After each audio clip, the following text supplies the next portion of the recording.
Parliament का जो episode है वो उस टाइम का है जब अचानक पे मुझे एक्चुअल में जाना पड़ा दिल्ली। और दिल्ली जाकर जब मुझे पता चला कि संघर्ष मोर्चे का आज एक आह्वान है और उसमें एक रैली जा रही है, पार्लियामेंट क्योंकि स्टार्ट हो गया था। तो मैं जैसे जंतर मंतर पहुंची तो सबने मुझे कहा कि नहीं, आपको भी हमारे साथ चलना चाहिए। तो उन लोगों के साथ में उस दिन रैली में मैंने भी भागीदारी करी। और उस समय 26 जनवरी का कांड सबको पता ही था। 26 जनवरी से काफी वहाँ पे जो है मोस्ट ऑफ लोग बाग वहाँ पे जाते थे और उनकी जो इंटेलिजेंस है उन्होंने पहचान भी लिया था। तो उन्होंने बल्कि ये कहा भी कि क्या नाम है, रैली में आई है उषा नेगी उत्तराखंड से, और ध्यान रखना कि कहीं ऐसा ना हो कि वो कुछ ना कुछ इस तरह से करे और वो अंदर घुसे। तो वो पूरा मुझ पे पूरी निगरानी उनकी थी। और उस समय सिंपल उनके साथ में गई और जो ज्ञापन वापन देना था ज्ञापन दिया। उसके बाद हम लोग लौट के आए और लौट के आने के बाद जब जंतर मंतर सबके बीच में मैं बैठी हुई थी तो कुछ महिलाएं और कुछ जो यंग बच्चे थे जो हमेशा कुछ ना कुछ करने की उनके अंदर जुनून सा रहता था, तो उन सब लोगों ने कहा कि दीदी आप आई हैं, कितने दिन के लिए आई हैं? मैंने कहा मैं 2 दिन के लिए आई हूँ, यहाँ पे कुछ काम है मेरा। तो उसके बाद में मैं चली जाऊंगी। फिर नहीं नहीं, पार्लियामेंट तो शुरू है, कुछ ना कुछ होना चाहिए। मैंने कहा कल जो है हम लोगों की रैली तो आज निकल ही गई है। आज जो हम लोगों ने अपना ज्ञापन देना था वो सब लोगों ने मिलके दे ही दिया है। अब क्या करना है कि नहीं, कुछ तो करना चाहिए। तो कुछ करेंगे नहीं तो फिर काम कैसे चलेगा? तो मैंने कहा अच्छा, तो क्या करना चाहते हो कि कुछ भी करो, आप बताओ हमें सब लोग। तो ऐसे करके हम लोग कम से कम 50-60 लोग थे बैठे हुए चर्चा कर कर। और उनमें से सबने ये कहा कि अब हम लोग मतलब इतने ही लोगों के बीच में चर्चा, नहीं तो फिर ये इंटेलिजेंस को अगर पता चल गया तो उसके बाद में ये काम होगा नहीं। मैंने कहा ठीक है। तो उस दिन जो है हम लोग ने कहा कि भाई पार्लियामेंट में घुसना चाहिए। मैंने उनसे कहा कि पार्लियामेंट में घुसना बहुत जरूरी है। तो बोले कि पार्लियामेंट में घुसेंगे कैसे? मैंने कहा ये चीज समझनी पड़ेगी, क्योंकि पास तो हमको मिलेगा नहीं और हमको सब लोग जान भी गए हैं, तो पास तो नहीं मिलेगा, लेकिन देखते हैं अभी कुछ ट्राई करते हैं। उसके बाद में मैं जो हूँ अपने 5-6 लोगों के साथ और निकली और उनको कहा कि रैकी करते। तो रैकी करके कहाँ से हम लोग एंट्री करेंगे और कैसे हम अंदर घुसेंगे, वो सारी चीजें हम लोगों ने पूरा एक दिन वहां रैकी करी। समझ में नहीं आया। दूसरे दिन फिर रैकी करी और रैकी करने के बाद में देखा कि एक पेड़ है, जो पेड़ ऐसे करके पार्लियामेंट के दीवार से बिल्कुल उस पे पहुंच जाता है। तो वो पेड़ हमने देखा कि ये पेड़ बिल्कुल सही है, अब इस पे चढ़ने का तरीका क्या हो सकता है। तो वो सारी चीजों पे, और क्योंकि पेड़ वेड़ पे बचपन से ही चढ़ती थी तो इसलिए मुझे पता था कि पेड़ पे तो चढ़ा जाएगा, लेकिन उसके बाद में अंदर की हाइट क्या है ये भी एक सोचने और वैसा विषय था। फिर जो भी हो ऐसा करते हैं कि एक रस्सी का भी वो कर लेते हैं। एक रस्सी भी अरेंज करेंगे और वो ऐसे हो कि ताकि किसी को नजर ना आए और पता ना चले कि हम कहते। वो थोड़ा अलग में हटके वो पेड़ था और वो बहुत इस तरह कोने पे ऐसी जगह पे था कि जहाँ पे आपको ये है कि हाँ यहाँ पे कोई ज्यादा एक्टिविटीज भी नहीं है, ज्यादा लोगों का आवागमन भी नहीं है, तो यहाँ पर से चढ़ के नीचे तो जाया जा सकता है। उसके बाद देखेंगे क्या होता है। तो स्ट्रेटेजी बनी और स्ट्रेटेजी बनी तो मैंने कहा कि अच्छा ऐसा है, 4 हिस्सों में डिवाइड होंगे हम लोग, उतना अरेंजमेंट कर रहे हैं। और ये वो लोग हमारे साथ चले जो भैया डू एंड डाई वाली बात है, यहाँ पे तो कुछ भी हो सकता है क्योंकि ये इतना इजी नहीं है। और वो महिलाएं चले जिनकी ज्यादा रिस्पॉन्सिबिलिटी नहीं है। तो सब लोग जो है हम लोग ऐसे करके पहले दिन 50 और दूसरे दिन हम लोग लगभग 100 के आसपास लगभग इकट्ठे हुए। और हम लोगों ने कि आप उस वाले गेट पे जाएंगे ताकि इन लोगों का ध्यान भटके, आप उस वाले गेट पे जाएंगे, ऐसे करके इनको 3 हिस्सों में हम लोगों ने डिवाइड किया। और 3 हिस्सों में कि अगर आपको कहीं से भी लगे एक आवाज भी आए तो ये समझ लेना कि ये विसिल जो बजी इसका मतलब खतरे की घंटी है। और आप लोगों ने जगह जगह से जय उत्तराखंड के नारे आप लोगों ने लगाने। तो जब तक सिक्योरिटी गार्ड्स वगैरह बाकी लोग जब तक अलर्ट हो, इस वाले गेट पे हल्ला मचे तो यहाँ पे आके लोग बहुत फोकस करें।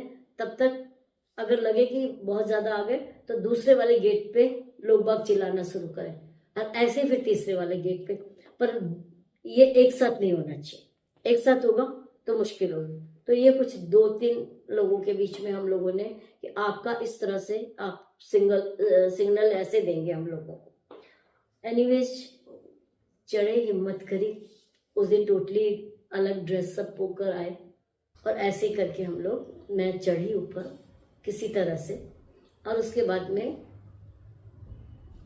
नीचे उतर गई। उतर तो गई लेकिन अब ये पता नहीं कि जाना कहाँ है और कौन से गेट में एंट्री लेनी है मुझे, जहाँ से मैं वहाँ घुस सकूँ जहाँ पे इन लोगों का बहस चल रही है।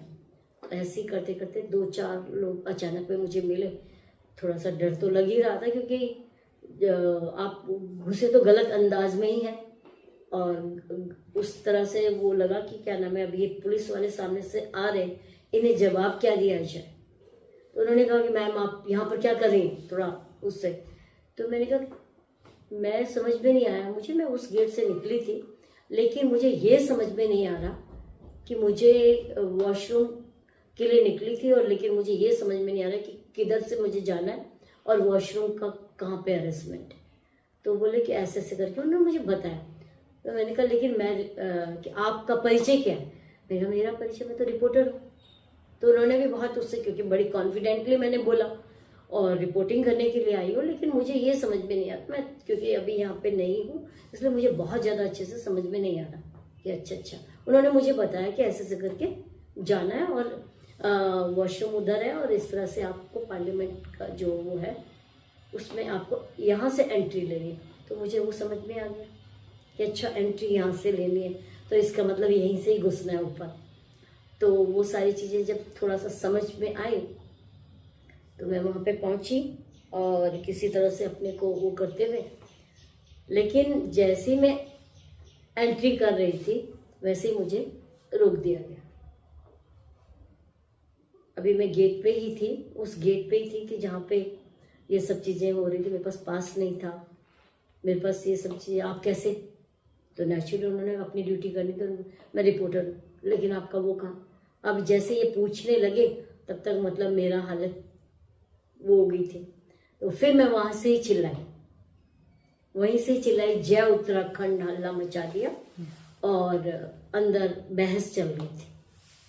खंडूरी जी उस समय उत्तराखंड पर बोल रहे थे और जय उत्तराखंड और हल्ला मचा। और उसके बाद में तो फिर क्या नाम है, इधर के गेट में भी हल्ला मच गया, इधर के गेट में भी हल्ला मच गया, और तीनों गेटों में तो सब लोग कंफ्यूज्ड और इधर उधर भाग रहे।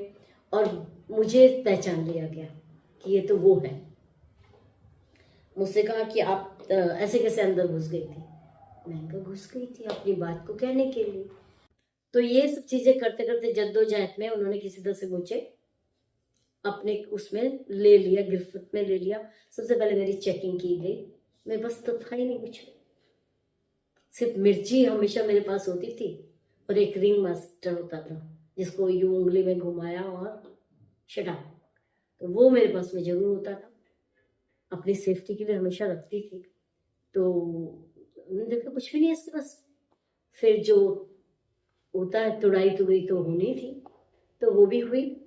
फिर उसके बाद में इन्होंने जो है हमें अरेस्ट कर लिया। अरेस्ट कर कर ये फिर लेके आए संसद मार्ग में, संसद मार्ग थाने में लेके आए। वहाँ उस इन्होंने हम लोगों को कि आप लोगों को अरेस्ट करके तिहाड़ जेल भेजा जाए। और या तो आप माफीनामा लिखें। दूसरे दिन पार्लियामेंट में पार्लियामेंट के उस समय जो अध्यक्ष थे, तो उन्होंने बोला कि आप माफीनामा लिखें तो आपको माफ कर देंगे, और आप इतना जो एरिया है इसके इर्द गिर्द आप दिखाई नहीं देंगी, आप किसी एक्टिविटीज में भाग नहीं लेंगी। नहीं, ऐसा तो नहीं हो सकता।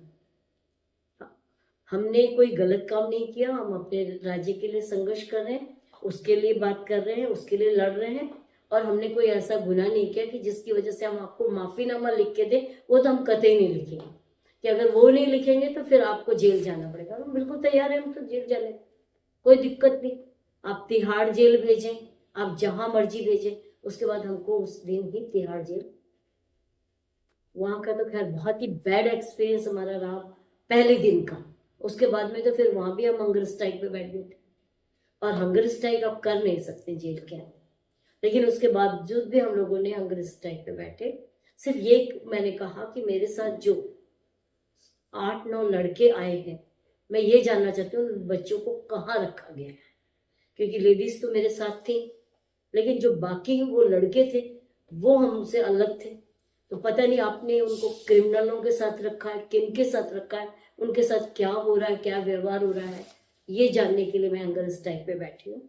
और उसके बाद में वहाँ जो है उस समय बीजेपी की ही सरकार थी, तो उन लोगों ने मुझे उस समय काफी हेल्प की, और वहाँ की जो जेल मंत्री थे उन्होंने भी काफी वो किया। और फिर उसके बाद में उन बच्चों को बुलाया गया हमारे सामने, तो बच्चों के साथ व्यवहार तो अच्छा नहीं हुआ था। तो इसलिए उन्होंने जब बताया कि हमारे साथ ऐसा सा वो हुआ है, तो दूसरे दिन हमने उनको अलग करवाया।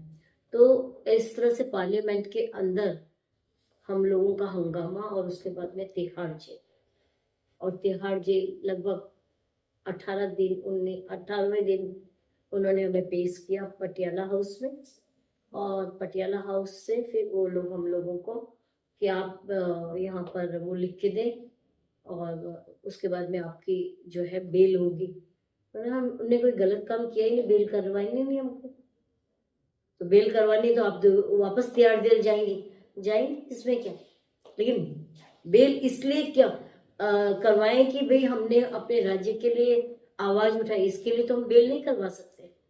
लेकिन उसके बाद में हमारे काफी जो वहाँ के जो अधिवक्ता थे पहाड़ से रिलेटेड, उन लोगों ने काफी उसमें प्रेशर डाला, काफी उस तरह से वो किया, और 19वें दिन हमको वहां से छोड़ दिया। तो ये हमारा पार्लियामेंट का एक्सपीरियंस था। और जेल में तो हमारा बहुत बिटर एक्सपीरियंस। और जेल में भी मुझे कौन सी जेल में रखा गया, जहाँ पे फूलन देवी थी। उससे पहले फूलन देवी को वहां अरेस्ट करके रखा गया था, तो सबने कहा आपको यहाँ कर दिया। तो हमने कहा कोई बात नहीं, फूलन देवी रहे या कोई भी रहे। बगल में एक अफ्रीकन लेडी को कर रखा था अरेस्ट, जो ड्रग सप्लायर थी। तो हमने वहां भी बहुत सारे एक्सपीरियंस हम लोगों को मिले कि कैसे कैसे लोग, कैसे कैसे यहाँ पर वो होता है, और उनके साथ क्या ट्रीटमेंट होता है। तो वहां भी बहुत कुछ जानने का, सीखने का, देखने का मौका मिला। और इस तरह से इस राज्य के लिए हम लोग पूरा अपना समय देते रहे, लड़ते रहे। कभी पटियाला हाउस, तो कभी तिहाड़ जेल, तो कभी उत्तराखंड की जेल। तो बस यही रहा संघर्ष हमारा।